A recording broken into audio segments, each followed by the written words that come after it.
Welcome to another episode of As a Matter of Chat.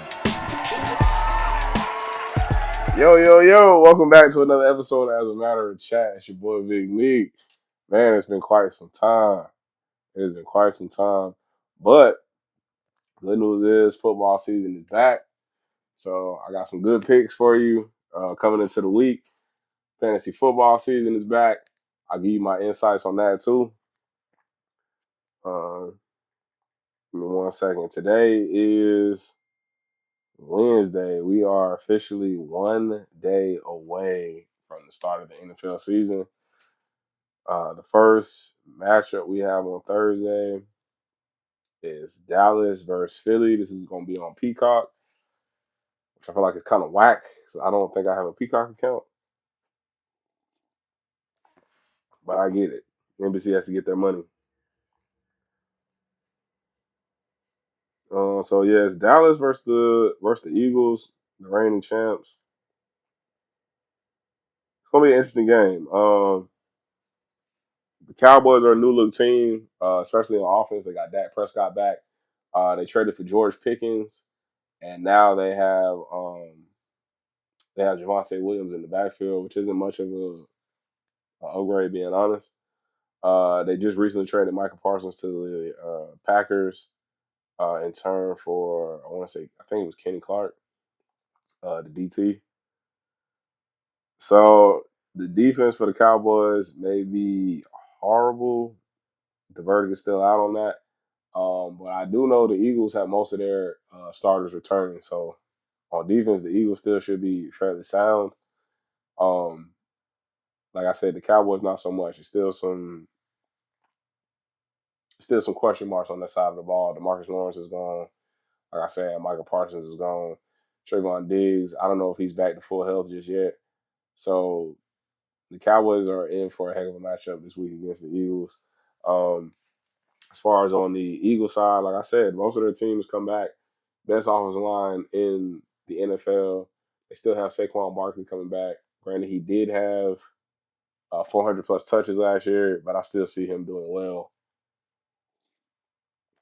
overall for the season.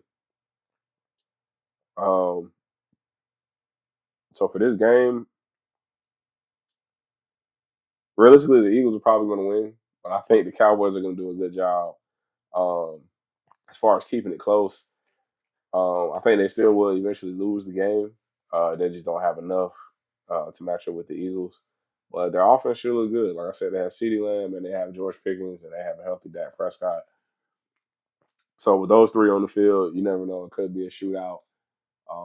And no matter what, to stay in the game, like I said, the only thing they have in the backfield is Javonte Williams. So they're going to have to throw the ball, man.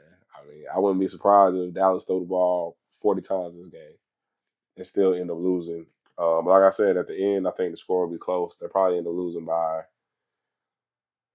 a touchdown or 8 points, 9 points, something like that. Just because Dak Prescott is that good. As far as fantasy implications, I have you got a lighter? What? Supposed to not here, nigga? No. Supposed to not here? No.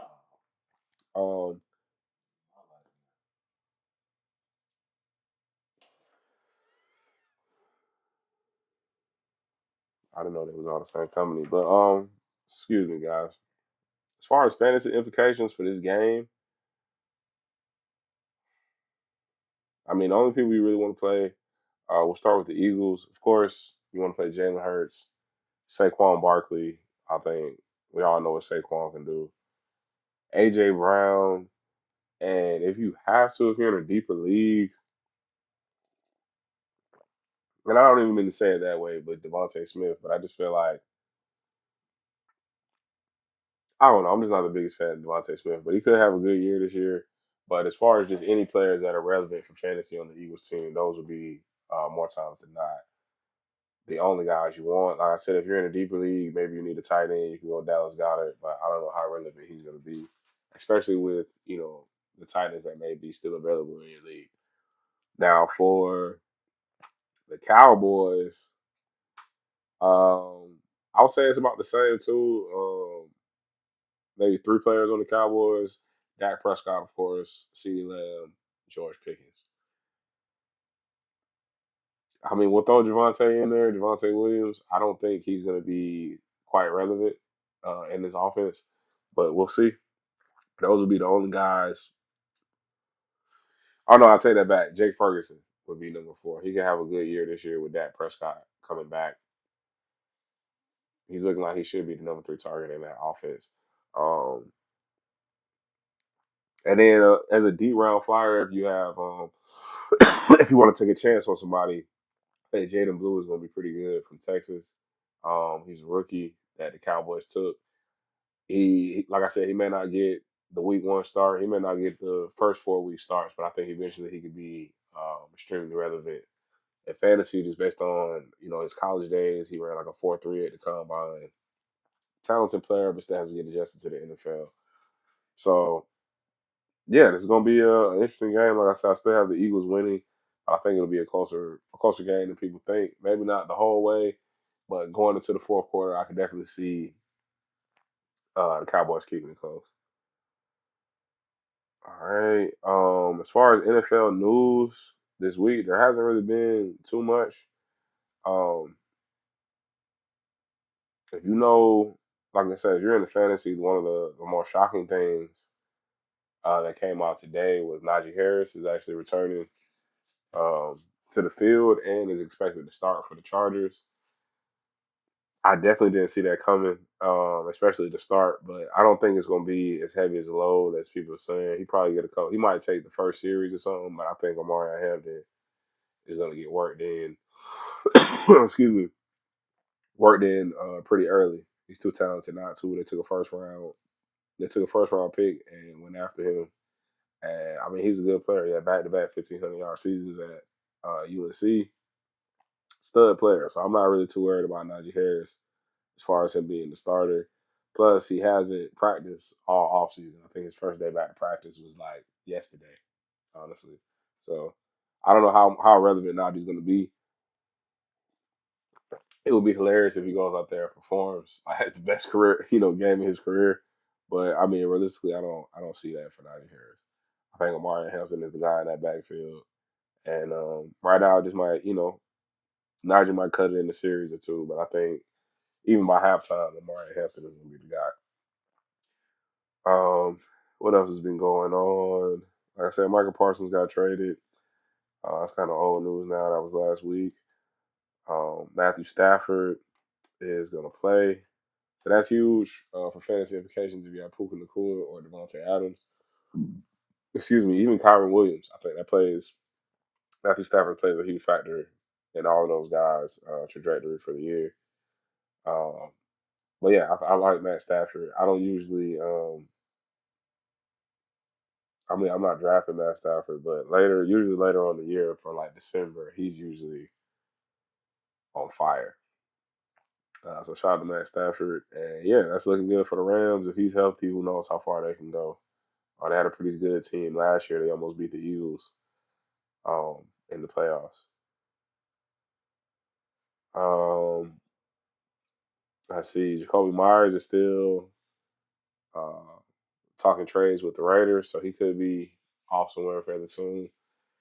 I don't know how much teams are going to have interest in him, but yeah, he could be gone fairly soon. I think he wants a new contract, and I don't know if that's quite the direction they want to go. He's an older guy, and not really a number 1 receiver. He's just a number 1 receiver on the Raiders, if that makes sense. Let's see. Tua and Tyreek Hill. That's actually interesting to talk about because Tyreek Hill is he had a horrible year last year. Granted, he was banged up, but he just had a lot of off field. I feel like distractions going on. He got arrested in front of the stadium last season. The team wasn't doing well. He checked himself out of the final game. Just not stuff that you want from your star player, especially your $100 million receiver. Not to mention he's getting older, and the whole key to Tyreek Hill's game is his speed. And naturally, Father Time don't lose. He's undefeated. So with Tyreek Hill being what I think he's 31, going on 32 this year. regression as far as his speed, seems like this would be the time for it. Um, yeah, and like I said, him and Tua's relationship was kind of banged up last year. They're working on it. Um, but yeah, I'm not a huge believer in Tyreek Hill. I had a chance to draft him for fantasy, and I went with Xavier Worthy over him. Like I said, I just think it might be the end for him, or the tail end of his career, I should say. And he don't have the best relationship with Tua. Jalen Waddle was a similar player, not quite as fast as Tyreek Hill, but pretty close. Much younger, and hasn't had any problems with the organization. So I wouldn't be surprised if Tyreek Hill got traded before this season was out. Huge contract, older guy, and like I said, he looks like his regression is already starting. What else we got? Some other games for this week. On Friday, we got Kansas City versus the Los Angeles Chargers. I feel like that's going to be a really good game. My gut, of course, is telling me to go with Kansas City because, I mean, it's Patrick Mahomes and it's Andy Reid. I mean, I don't know what else. I don't know what more I need to say. I mean, they're, arguably the best quarterback in the league and arguably one of the best coaches ever. I like Harbaugh. I like Herbert. They're cool. Um, but yeah, I mean, I'm leaning towards the Chiefs. Like I said, I think this will be a close game. It's a divisional game, and they're playing in Brazil, I think. So that might play a factor. But I'm going with the Chiefs for this one. Uh, like I said, I want to see how Amari Hampton does for the Chargers. I'm also curious to see Xavier Worthy. So for fantasy this year, I have got Xavier Worthy on both of my teams, and I drafted him probably a little earlier than people expected. But I'm expecting huge things from Xavier Worthy this year, and um, I felt that way before the Rashee Rice news. But also knowing that Rashee Rice is suspended, I think Xavier Worthy jumps into that number one role immediately, and they start working him into that that vertical role that maybe Tyreek Hill had a couple years ago. Because you can't, they tried to draft other guys or something. I remember they signed Kadarius Toney a couple years ago when Tyreek Hill left, and it's like you're trying to find that speed guy, but I think they found it with Xavier Worthy. He runs a 4.2, and he scored 2 touchdowns in the Super Bowl. He has some strong implications of what he could do throughout the year. He didn't start off too strong, but I think Xavier Worthy will have a breakout year this year. So yeah, Friday's game, I'm going to take the Chiefs. Sunday, the 1 o'clock games, Arizona versus New Orleans. I'm gonna go with Arizona.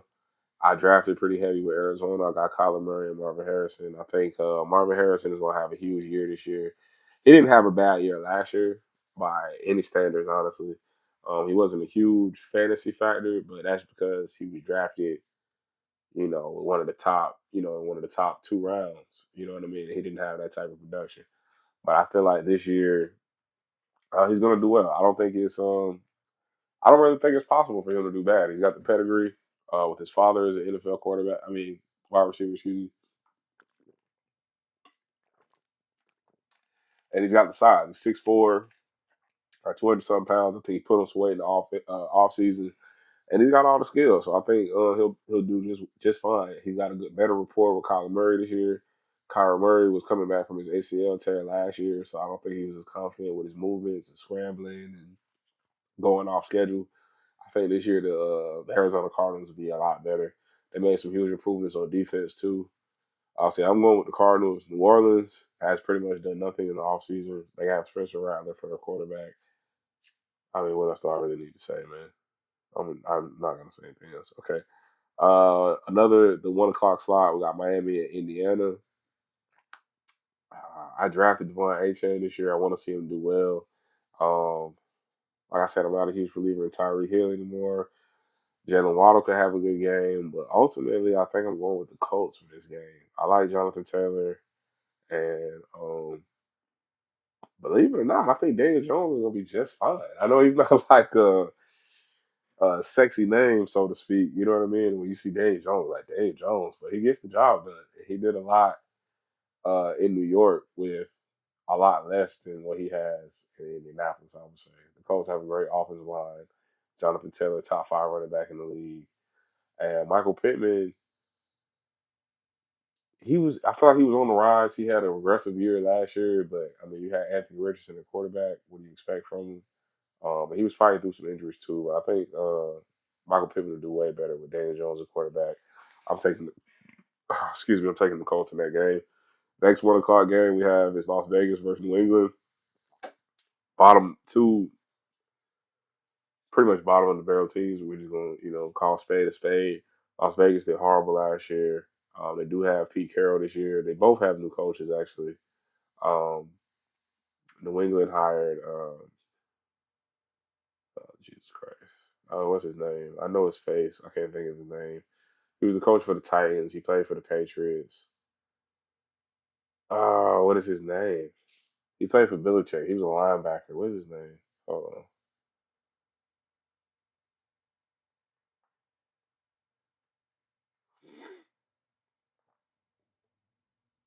Mike Vrabel. Okay, I couldn't think of Mike Vrabel. Yeah, he won. Yeah, I remember watching him when I was younger. But yeah, Mike Vrabel was the new coach for New England, and Pete Carroll. I'm a huge fan of him. Even back to his USC days, is the new coach at Las Vegas. Um, I'm gonna go with New England though. I feel like Drake May is lights out. I feel like he's a really good player. I like Travion Henderson. Not a huge fan of Stephon Diggs, but I mean he should be able to be solid at the receiver position for the Patriots. They got Pop Douglas too, who I think can have a great year. Like I said, both for the most part pretty horrible teams, but I'm gonna go with New England in this one. Would I be surprised if Las Vegas won? Actually, I have to look at that again because Las Vegas has Geno Smith. They got Genty, the new running back. Brock Bowers is lights out. Just signed Amari Cooper. I don't know how I really feel about that. But, so you know what? I'm going to change. What do they got on defense? I don't know anything about Las Vegas or New England's defense, but like I said, I'm a bigger fan of Pete Carroll, so I'm going to change my answer. I'm going to go with Vegas. He's like 80 years old, bro. He's been coaching his whole life, bro. He should be able to pull something out. And they got Tom Brady over there, so you never know. That might add a little pizzazz to it. But that'll be an interesting game with Tom Brady going against his old team. We have 5 more games in the 1 o'clock slot. That's crazy. Pittsburgh at the Jets. Two super horrible teams once again. I'm not gonna spend too much time on them because I hate Pittsburgh. I want to see Justin Fields do well for the Jets. I really, really do. And this will be a good revenge game for him because I feel like they're disrespecting my boy. And it's gonna be interesting too seeing Aaron Rodgers go back against the Jets. But ultimately, I am gonna take Pittsburgh as much as I hate to say it. They got the better defense. And that's pretty much it. Giants versus Washington. I'm gonna go Washington in this one. I mean, you see what Jaden Daniels did last year. I think that's the obvious choice, bro. Jaden Daniels is arguably one of the best quarterbacks in the league. He might go down as one of the best. The only thing I am scared about with Jaden, just football in general, is that sophomore slump. And I don't know what actually attributes to that. I don't know what data um, could say why players do not so well in their second year. But I personally just think it's because NFL teams have more film on you, so they recognize your tendencies and the things that you don't do well, so they have more film to scheme against you. Um, but Jaden Daniels, he can run, so that's the other thing that separates him from a lot of quarterbacks. He's actually a really smooth runner, faster than he looks. He's a great passer. Um, a person I'm thinking about with the sophomore slump, just last year was C.J. Stroud, and he had a lot of stuff going on too with Houston. They didn't have the best O line, but he was lights out his rookie year, not so much his sophomore year. So I fear that with Jaden Daniels, but his running ability should keep him pretty level. It's kind of hard to scheme against a guy who can run. The Giants, they're starting Russell Wilson. They got Malik Neighbors. Um, Actually, they made some huge improvements on defense. I forgot about that. They got a pretty solid defensive line. They got 4 good pass rushers. But ultimately, I'm still going with Washington. They might win the conference this year. Um, Next game, another battle of the uglies. Man, these are all horrible games. Carolina versus Jacksonville. I'm not gonna spend too much time on this, but I'm a huge fan of Brian Thomas. I love what he did. I had him on my fantasy team last year. Travis Hunter is with the Jags. He should play a role in that number two receiver slot. Um, and they don't really have anybody else, so he should be able to have a good game. Carolina doesn't have the best defense, so I'm gonna go with the Jags in this game. But I can't wait to see what Tedero McMillan does for the Panthers. All right, last two games of the 1 o'clock slot. We got Cincinnati and Cleveland. Man, as much as I want to say Cincinnati because they have so much firepower, I wouldn't be surprised if Cleveland snuck this one out in a really ugly game. I think Joe Flacco's going to do well just managing the game. The only thing with Cleveland, I don't know who they're going to have at running back. I like Dylan Sampson coming out of Tennessee, but I don't know if that's going to be enough, man. I don't know if that's going to be enough. Cleveland has a great defense, but Cincinnati has a horrible defense. So, I mean, that's a real coin flip. I'm going to just say Cincinnati just because, Joe Burrow's great. Tampa Bay versus Atlanta. I'm going to go with Tampa Bay in this one. I just feel like they do have a new coordinator this year, but I feel like they've done really well as far as success in the past. Would I be surprised if Atlanta won this one? No, I feel like this is one of those quarantine games. It's just Michael Penix. This is his first career. Well, it's not his first career start, but it's his first season opener as a starter. Yeah, and I don't. Yeah, I don't know. I don't know about Michael Penix. I'm gonna go with Baker Mayfield in Tampa Bay. But this is one of those games that, like I said, it can go either way. They got Bijan Robinson and Dre London, who are two of the two young best players in the league. I think Michael Penix is going to do a lot better than people think. Hopefully Kyle Pitts can step it up. But ultimately, I'm still going with Tampa Bay. San Francisco at Seattle. I'm going to just go. Man, these are all toss-up games, man. These are really tough, man. I'm still going San Francisco, though. I feel like they'll figure out a way to pull it out. Seattle has some. They got Sam Darnold, Kenny Walker. They got some good pieces. Really good defense, too. But yeah, I like San Fran. Tennessee at Denver. I'm going to go Denver. That is the better team. Cam Ward, rookie quarterback. Detroit, Green Bay. This is going to be another slugfest. It's going to be a really good game. I want to see how that Green Bay defense looks with Michael Parsons as a part of it.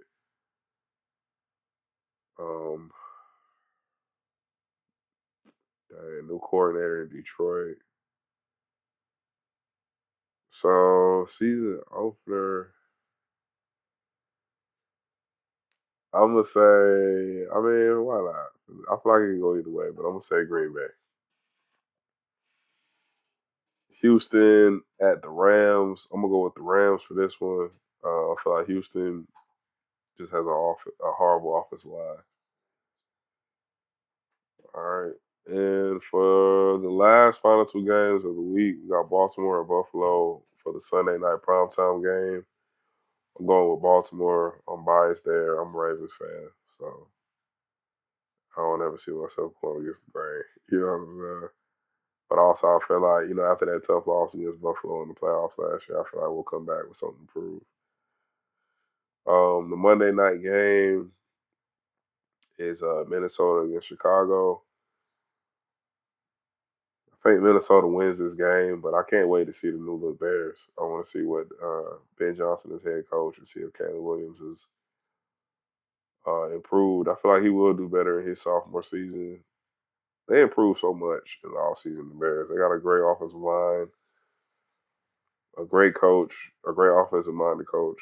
And, they drafted some weapons, too. They got Luther Burden and, what's his name, Colston Loveland at tight end. So, yeah, I think Chicago has a good team, but ultimately I still think Minnesota will pull it out. They just have a really, really good defense. But, yeah, I'm really curious to see how the Bears do in this coming season. But, that was just a quick week one rundown. I'll check back in with you guys next week, give you my picks, give you some of my ideas. I didn't really get to talk about fantasy as much as I wanted to, but that's the thing about fantasy. It's week one, so, any prediction I make, everybody's correct. That's what I was talking about with my nephew. Everybody's right now. So we'll wait. I'll wait till next week to give my input on fantasy to kind of give you my reaction to week 1. And yeah, that's it, man. I appreciate you guys tuning in. Tell a friend to tell a friend. Like, share, comment, and yeah, we're gonna be back to more consistent videos dropping. But yeah, until next time, it's your boy Big Nick. Peace. Yo. Like, subscribe, comment. Until next time.